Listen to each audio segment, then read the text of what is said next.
nous révélons. Ici, aux ateliers des oracles, nous révélons. Ce mystérieux dragon, en réalité, va s'appeler Mami Wata, va s'appeler Fatima. Pourquoi? Parce que tout ce qu'on nous a toujours montré, c'est que Dieu n'a pas d'ange femme. Quelqu'un dit c'est très étrange. Même quand tu pries, tu ne pries jamais en te disant un jour, peut-être qu'il y a un ange femme. La première dimension, c'est ce que toutes les religions nous ont montré. Quand on prie, Dieu est un homme. Et que tous ceux qui travaillent pour Dieu sont des hommes. Quelqu'un dit, mais est-ce que Dieu manque de sagesse? La Bible dit qu'il a créé toutes choses pour un but. Adam était là. Mais maintenant, quand Adam devait se multiplier, il fallait l'arrivée d'une matrice. Mais elle était à l'image de qui? Quelqu'un dit point d'interrogation. La Bible dit qu'Adam était dans un sommeil. Pourquoi il était dans le sommeil avant qu'on ne crée la femme? Parce qu'il y a eu une guerre dans le ciel. Il y a eu une guerre dans le ciel entre les anges du dragon, donc les déesses de Mamiwata, les messagères de Mamiwata et les messagères de Dieu. La Bible dit dans le psaume 68, verset 11, « Mes messagères de bonnes nouvelles sont redoutables. » Lorsque les personnes vous disent que l'apôtre Paul a dit que les femmes ne doivent pas prêcher, allez-y savoir réellement dans quel contexte il avait dit. Parce que tout homme spirituel connaît le mystère des déesses. Quelqu'un dit il y a les dieux et les déesses. Il y a les dieux et les déesses. Il y a les dieux et les déesses. C'est pourquoi les hommes ont adoré une déesse, mais c'était la mauvaise déesse. Il y a eu une guerre. Lorsqu'il y a un problème dans un pays, fuyez bien, ça a commencé avec les femmes. Quand il y a un échec quelque part, regardez bien, ça a commencé chez les femmes. Lorsqu'il y a un renversement, les intérêts quelque part commencent toujours au niveau de la matrice. C'est la mère qui donne la vie. C'est la mère qui positionne.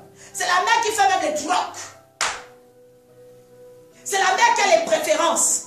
C'est la mère qui sait que mon quatrième enfant, je vais, malgré le fait que j'aime bien mon aîné, mais je vois que mon quatrième là peut porter des intérêts pour moi. C'est pourquoi la mère est pareille à l'océan, donc la mère. Quelqu'un dit mère égale mère. Mère. Remarquez la mère. La mère fait l'enfant bêtise.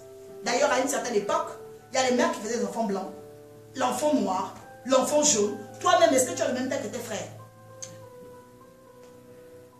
Est-ce que tu as la même ossature carrée que tes frères? D'autres, on va avoir les os gros. Il y aura des gros, il y aura des maigres, il y aura tout type. Pourquoi? Parce que la mère est à l'image de la mère. Donc, elle donne la baleine, elle donne la carpe, elle donne la pieuvre, elle donne tout. Mais chacun doit savoir de quelle catégorie il est. Quelqu'un dit, tu vas découvrir ta catégorie. Alléluia. Je viens d'abord pour révéler une importance que lorsque nous prions, il faut ôter de la tête qu'il n'y a pas d'ange femme. Il y a des anges femmes. Et ce sont les anges femmes qui ont fait la guerre d'Apocalypse 12. Psaume 68, 11. Tu vas prendre ta Bible avec moi. Alléluia. Les messagers de bonnes nouvelles sont redoutables. Parce que c'est la mère qui sort ce qui est. Et nous avons vu ici que cette même mère-là, pourquoi elle était pourchassée? Parce qu'elle avait une descendance. La Bible dit qu'elle avait un fils. Elle avait un fils prodigue. Tous les problèmes que tu as ont une origine. Tu es pourchassé à cause de ce que tu portes. Les hommes sont combattus ou honorés à cause de ce qu'ils portent. Quelqu'un dit, sache ce que tu portes en toi. Je n'ai pas entendu. Sache ce que tu portes en toi. Alléluia. Psaume 68. Le Seigneur doit révéler à une personne que l'univers ne joue pas au hasard. L'univers ne joue pas au ludo et l'univers ne joue pas au dé. Alléluia. Le Seigneur ne joue pas au ludo. La Bible dit qu'il a créé toutes choses pour un but. Et ce dragon qu'on nous cache était également une femme.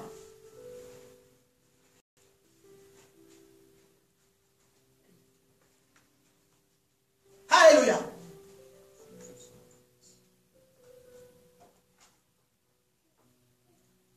Et il y a un problème aujourd'hui. Beaucoup de gens, quand vous remarquez, il y a des gens qui m'appellent leurs enfants Michael. Michael. Est-ce que vous connaissez vraiment Michael?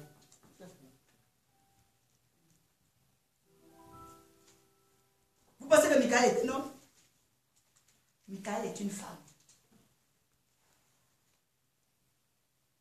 Mika.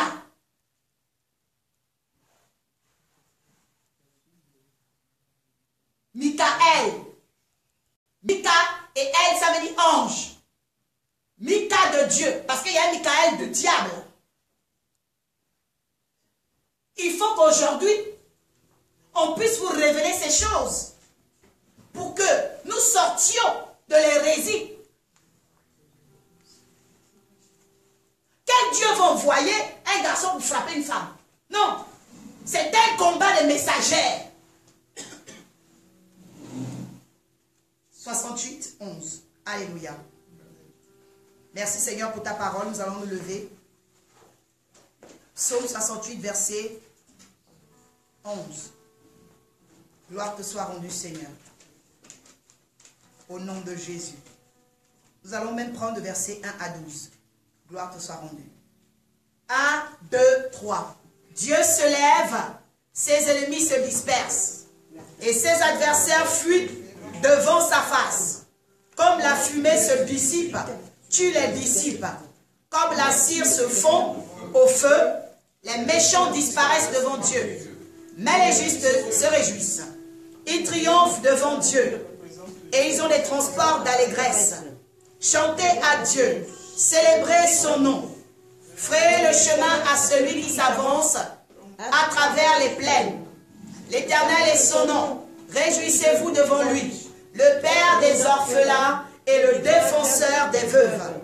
C'est Dieu dans sa demeure sainte. Quelqu'un dit le Père des orphelins. Le Père des orphelins. Et le défenseur de la veuve. Et le défenseur de la veuve. Alléluia. Nous poursuivons la lecture. C'est Dieu dans sa demeure sainte.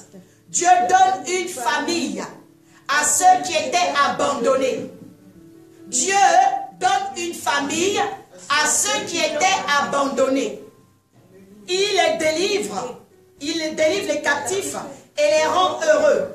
Les rebelles seuls habitent les lieux arides. Oh Dieu, quand tu sortis à la tête de ton peuple, quand tu marchais dans le désert avec eux, la terre trembla, les cieux se fondirent devant Dieu, et le Sinaï s'ébranla devant notre Dieu, le Dieu des esprits des prophètes. Tu fis tomber une pluie bienfaisante, ô Dieu, et tu fortifia ton héritage épuisé. Ton peuple établit sa demeure dans le pays, que par ta bonté, ô Dieu, tu avais préparé pour le malheureux. Le Seigneur dit une parole. Quelqu'un dit pas beaucoup de paroles. Pas beaucoup de paroles. Quelqu'un dit une parole. Une parole. Une parole. Une parole. Il dit une loi. Quand on dit que le Seigneur dit une parole, c'est parce que par la souveraineté, il est en train d'établir une loi imbracable. Allons-y. Le Seigneur dit une parole.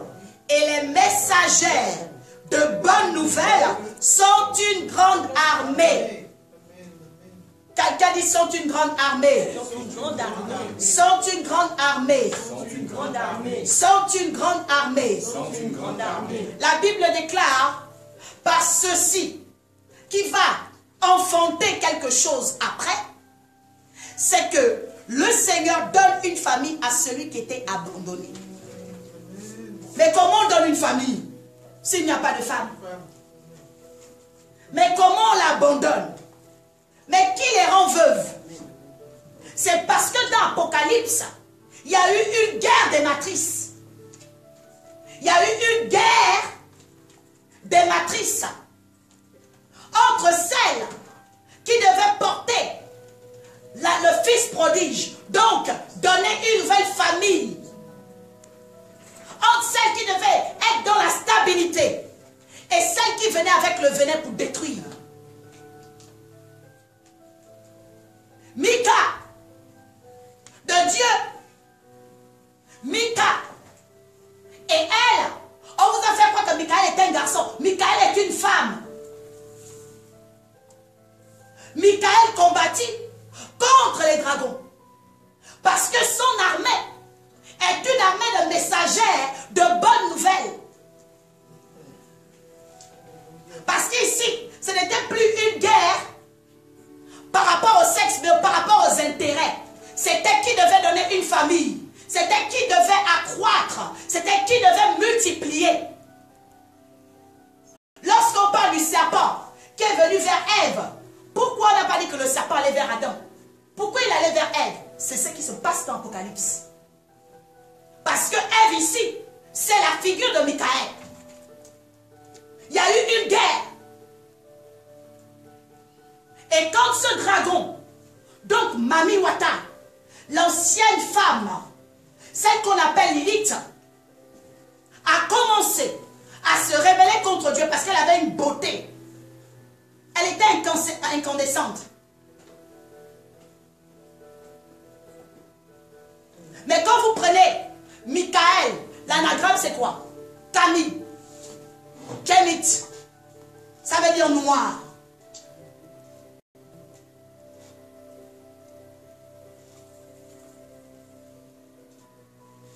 Vous n'avez pas encore compris. Depuis que G7, il y a une matrice qu'on rejette parce que c'est la matrice de Kami. Michael, c'est Kamit.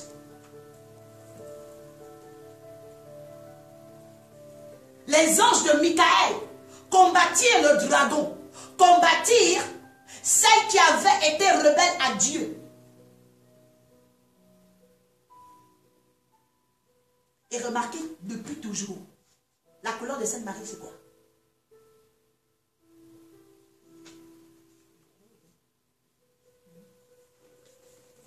Qui est la matrice sacrifiée?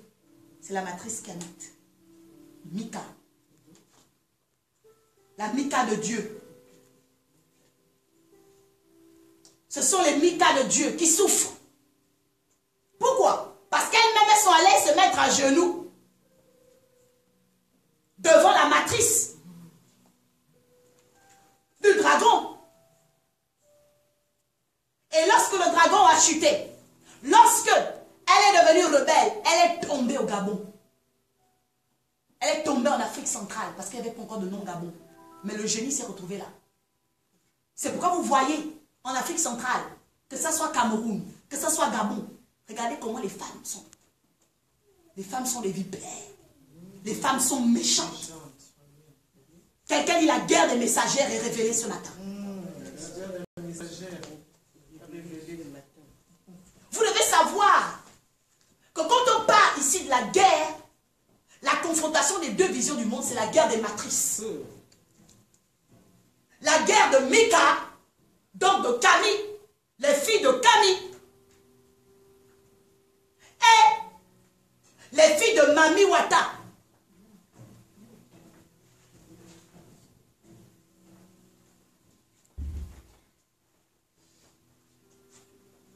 Parce que c'est la mère qui enfante. C'est la mère qui donne une famille. Le Seigneur donne une famille. Comment il donnera une famille? C'est la mère. Pourquoi il défend la veuve et l'orphelin? Parce qu'il y a des messages qui combattent la famille des filles de Camille. Tant que vous n'avez pas compris ça, cette Bible-là qui vous fait croire toujours que vraiment le masculin, la masculinité, c'est parce qu'il y a des secrets là-dedans. Il y a des secrets là-dedans. Aucun homme ne peut prospérer si une femme n'a pas donné l'aval dans le monde spirituel. Ça n'existe pas. Qui vient me parler. Aucun homme sur la terre ne peut devenir quoi que ce soit si une femme n'a pas donné l'aval dans le monde spirituel. C'est pourquoi en Afrique centrale, pourquoi centrale? Parce que c'est là que tout a commencé. Ici, elle a chuté du ciel et elle est tombée dans les eaux.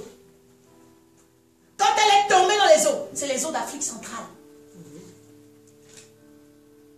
Le serpent ancien, Mami Wata, elle est tombée là, direct. C'est pourquoi vous voyez qu'en Afrique centrale, dès lors où vous avez fait une mauvaise rencontre d'une mauvaise femme, vous êtes foutus. Il faut une délivrance pour vous. Amen, amen. Si vous êtes né d'une mauvaise femme, vous êtes foutus. Il faut une délivrance pour vous.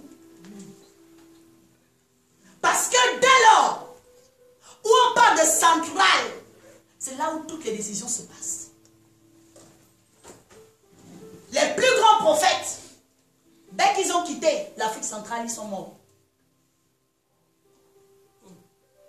Notre père ministériel, son père ministériel, son père spirituel, après avoir traversé l'Afrique centrale au Gabon, quelques temps après les morts. Les plus grands hommes de Dieu, dès qu'ils traversent ces côtes-là, la matrice s'ouvre. La matrice primordiale.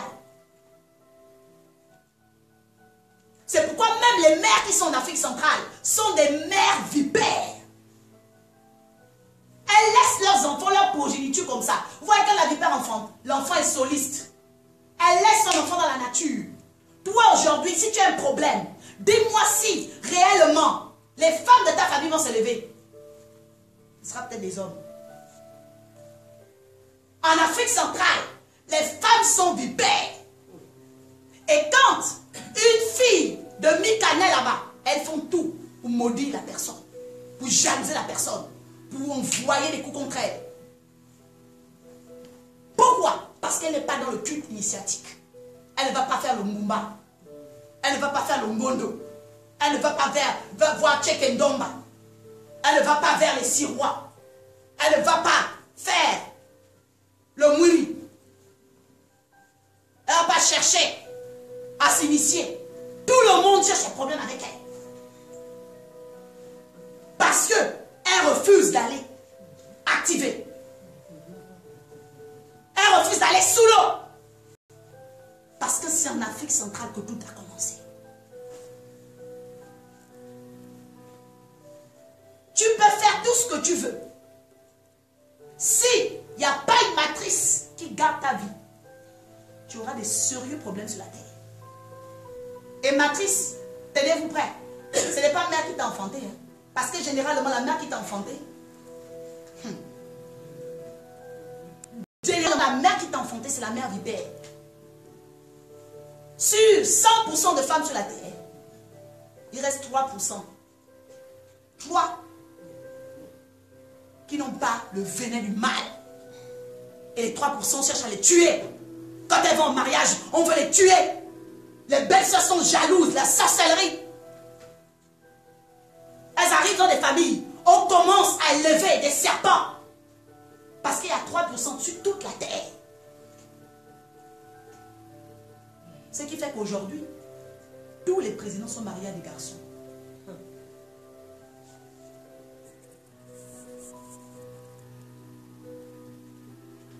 Tout président est marié à un garçon. Pourquoi? Parce que c'est elle qui décide. Les habits qu'on porte, si on ne sanctifie pas, on ne prie pas. C'est elle qui décide tout.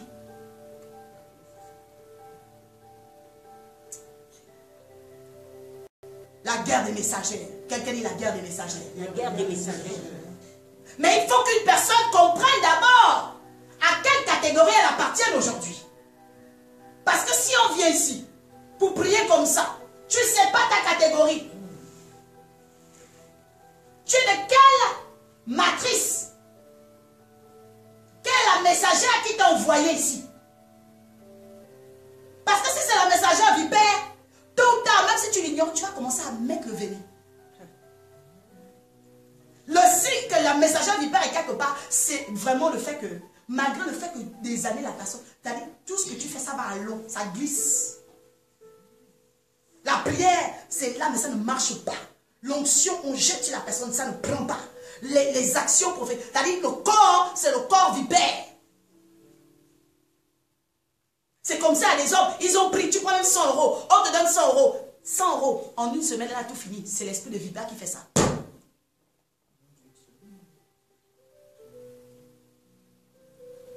Parce que le serpent mange tout ce qui est sur la terre. Mais la femme sage bâtit. Et il faut qu'à cette transition de cette année, tu saches de quel type de messagère tu es. Parce que là, nous passons à une transition où Apocalypse ne va se manifester. Les sauterelles vont sortir. Donc vos arrières, vos ancêtres que vous avez adorés, vos parents que vous êtes allés voir sous l'eau, vont vous retrouver sur la terre. Vont sortir.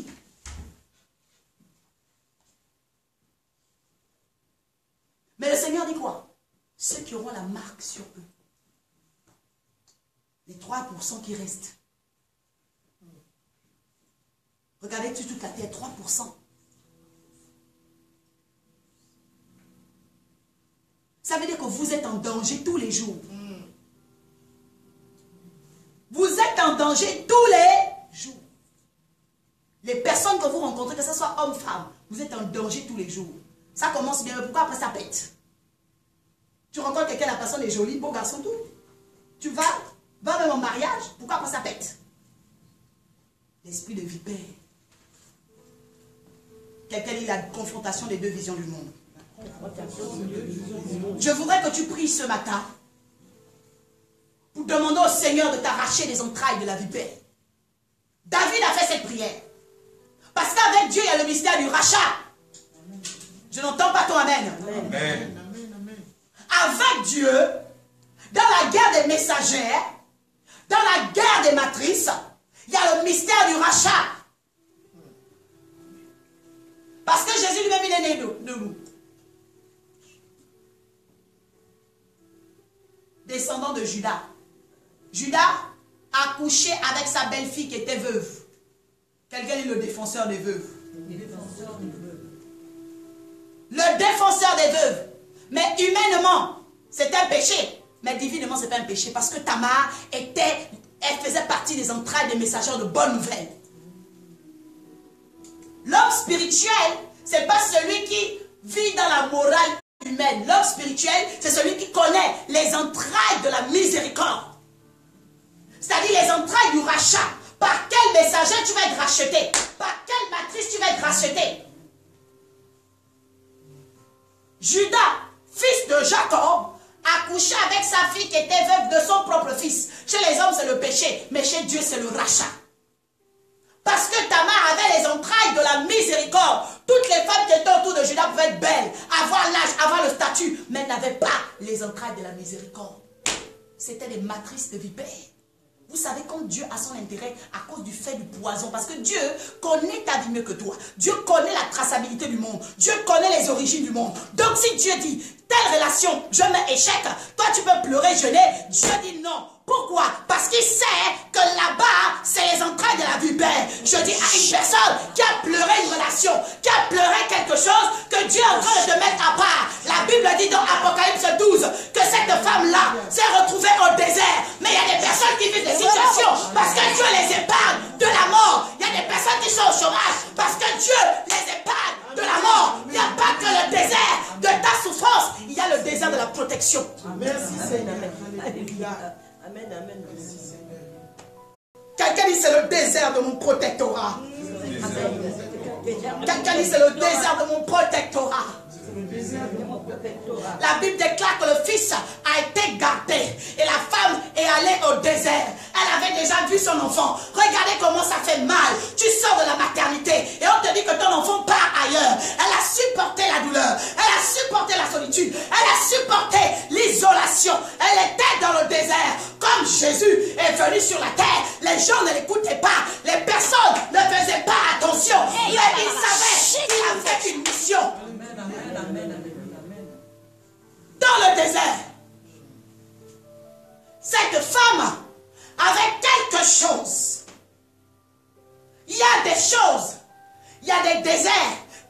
besoin de mort pour des gens, mais pour les entrailles de la miséricorde, pour des messagers de bonnes nouvelles, pour des personnes qui ont la parole du témoignage, des prophètes sur leur destinée, ce déjà devient un protectorat. Et c'est pourquoi on parle du mystère de la couverture spirituelle. 1260 jours. Prends le 1, le 2 et le 6, tu trouves 9.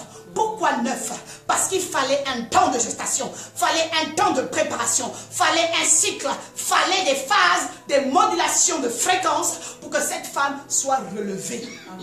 Dis à ton voisin, laisse le temps de Dieu de te relever.